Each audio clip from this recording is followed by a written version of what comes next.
নমস্কার, আমি আরাত্রিকা। আপনারা দেখছেন নিউজ টুডে। বাংলা সাহিত্য, সংস্কৃতি ও মানবতাবাদী চিন্তার ইতিহাসে রবীন্দ্রনাথ ঠাকুর এক অনন্য চিরস্মরণীয় নাম। কবিতা, গান, গল্প, প্রবন্ধ ও দর্শনের মাধ্যমে তিনি কেবল বাঙালির মনন গঠনে গুরুত্বপূর্ণ ভূমিকা নেননি, বরং ভারতীয় সংস্কৃতিকে বিশ্বমানচিত্রে সুপ্রতিষ্ঠিত করেছেন। তার সৃষ্টিকর্ম আজও মানবতা, স্বাধীনতা ও সৃজনশীল চেতনার এক অনন্ত অনুপ্রেরণা স্রোত।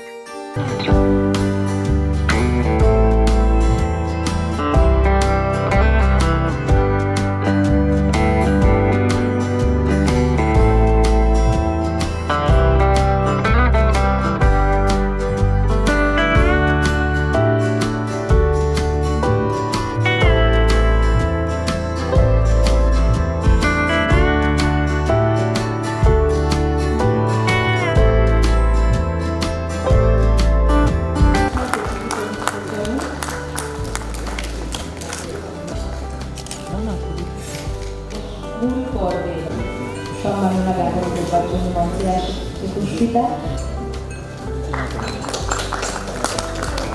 বিশিষ্ট অধ্যাপক, লেখক, বিশেষজ্ঞ শ্রী নৃসিংহ প্রসাদ ঠাকুর, ডক্টর শিবানী বন্দ্যোপাধ্যায়কে শ্রদ্ধা জ্ঞাপন।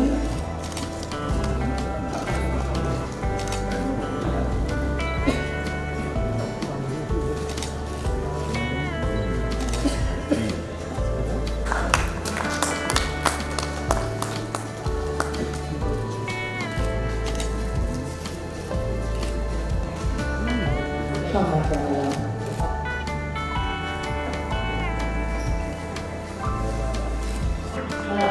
এটা মুখে বলে হয় না, আমরা সবাই জানি আমরা মন থেকে কতটা তাদের শ্রদ্ধা করি, কতটা সম্মান করি। সেটাই একটা প্রকৃতি ফর্মালিটি দেখানো। আমরা সম্মাননা জ্ঞাপন করছি সঞ্চারী রকমকে। আমরা অত্যন্ত আনন্দিত এবং আপ্লুত। শাহিদ আহমেদ সিরাজকে আমরা একটা সম্মাননা জানাচ্ছি।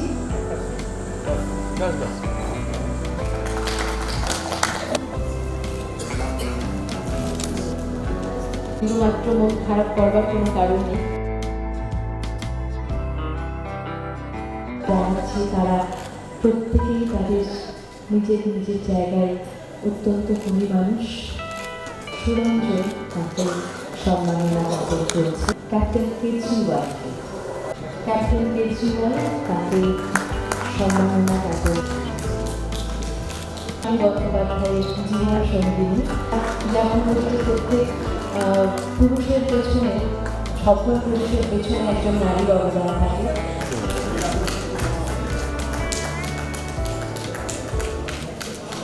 নৌমিত্যতে ভ্রবশে তরিদম্বরায় গুঞ্জাবতংস পরিবিচ্য লসন্খাম বন্যস্রজে কবলবেত্র বিষানুবেণু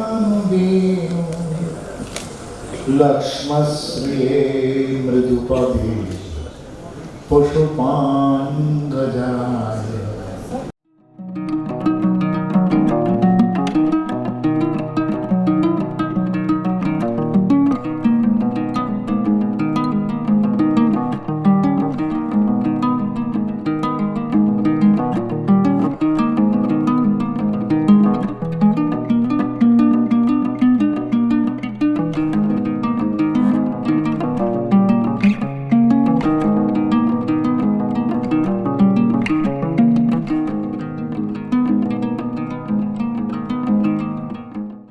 আমি অনেক দিন পরে বইপত্র তো অনেক প্রকাশ হয় দেখি, অনেক সময় সেই প্রকাশের মঞ্চে থাকতেও হয়, কিন্তু ঘটনা হয় কি যে সিরিয়াস বই এখন খুব বেশি বেরোই না।